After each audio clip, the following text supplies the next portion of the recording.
নমস্কার, সবাইকে জানাই শুভ দোল যাত্রার প্রীতি ও শুভেচ্ছা।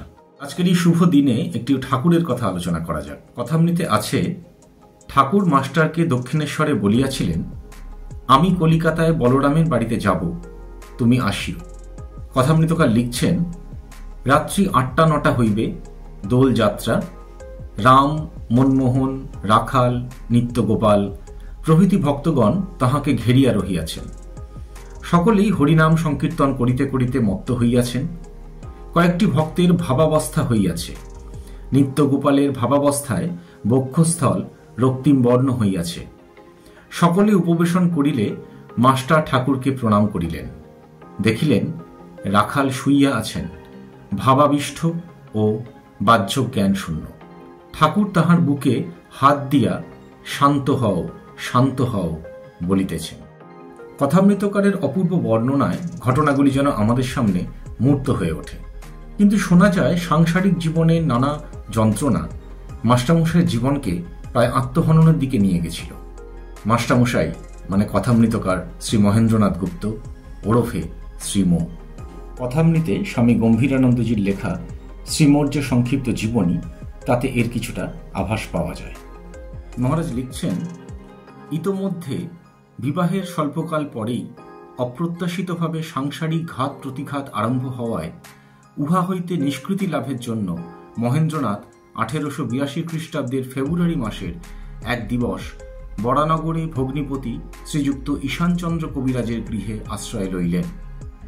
এই বাটিতে অবস্থানকালে তিনি এক সায়াহ্নে শ্রীযুক্ত সিদ্ধেশ্বর মজুমদারের সহিত দক্ষিণেশ্বরে কালীবাড়িতে ভ্রমণ করতে গিয়া দেখিলেন, সন্ধ্যার প্রাক্কালে শ্রীরামকৃষ্ণ ভক্ত পরিবেষ্টিত হইয়া ভগবৎ প্রসঙ্গে রত আছেন।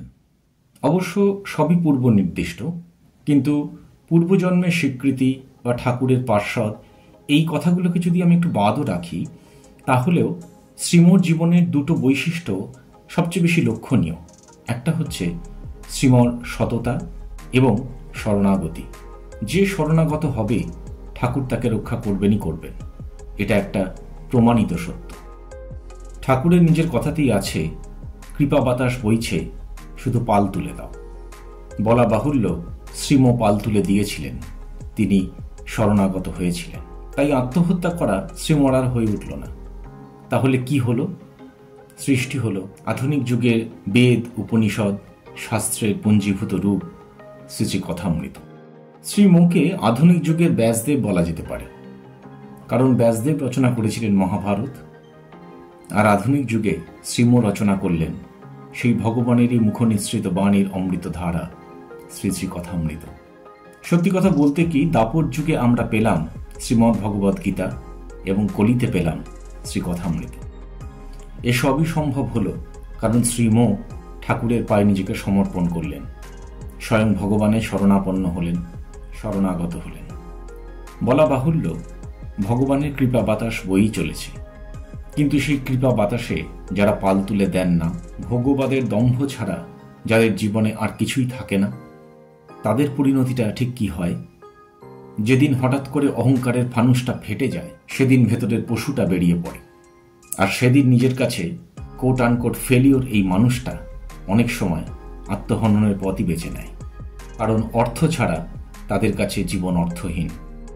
শুধু তাই নয়, যাকে এককালে সে ভালোবেসে বিয়ে করেছিল বা বিয়ে করে ভালোবেসেছিল, যার সঙ্গে জীবনের বহু মুহূর্ত সে কাটিয়েছিল, অনেক সুখ দুঃখের কথা বলেছিল, জীবনে যার কাছে সে অঙ্গীকারবদ্ধ ছিল, তারই গলার নলি কেটে তার হাতের শিরা ছিঁড়ে তাকে হত্যা করে। তার অংশজাত যে সন্তান তাকে পিতৃত্বের সুখ দিয়েছিল, যে সন্তানের কাছে সেই ছিল একমাত্র আশা ভরসা, সেই সন্তানকে সে বিষ প্রয়োগ করে, শ্বাসরোধ করে হত্যা করে। আসলে আজকের মানুষের জীবনটা অনেকটা জালিয়ানওয়ালাবাগের মতো। পুলিশ যখন ঘিরে ধরে গুলি চালাচ্ছে, তখন সেই অসহায় নিরস্ত্র মানুষগুলো প্রাণ বাঁচাতে কোথায় ঝাঁপ দিয়েছিল জানেন? সেই মাঠের মধ্যে থাকা একটা কুয়োর মধ্যে। একটা মৃত্যু থেকে বাঁচতে আরেকটা মৃত্যুর মধ্যে ঝাঁপ দেওয়া। হয়তো ভেবেছিল, যদি বেঁচে যাই ওপরে উঠে আসতে পারবো। এই ভগবৎ সর্বস্ব মানুষগুলো জীবনের দিকে তাকিয়ে দেখুন, চারদিকে শুধু অবিশ্বাস আর অনিশ্চয়তা। কর্মজীবন বা ব্যক্তি জীবন সব জায়গায় একই ছবি। প্র্যাকটিক্যালি দেখতে গেলে সকাল থেকে রাত পর্যন্ত শুধু ফ্রাস্ট্রেশন আর টেনশন। এই জীবনযুদ্ধে কেউ হারছে, কেউ জিতছে। আর এই অসহনীয় লড়াই থেকে মুক্তি পেতে কেউ কেউ বেছে নিচ্ছে আত্মহননের পথ। হয়তো ভাবছে, যদি এভাবে শান্তি পাওয়া যায়, সেটা কি সম্ভব? ঠাকুর সম্ভবত এদেরই সম্পর্কে শ্রী মাকে উদাহরণস্বরূপ বলেছিলেন, কলকাতার লোকগুলো পোকার মতো কিলবিল করছে। তাই সকলের উদ্দেশ্যে ঠাকুরের আশীর্বাণী ছিল, তোমাদের সকলের চৈতন্য হোক। ঠাকুরের কাছে করজোড়ে প্রার্থনা, আমাদের যেন সকলের চৈতন্য হয়, আমরা যেন শরণাগত হতে পারি। ঈশ্বরের কৃপাতে সকলের কল্যাণ হোক, এই কামনা নিয়ে আজকের পর্ব শেষ করি। পরের পর্বে আবার দেখা হবে। নমস্কার।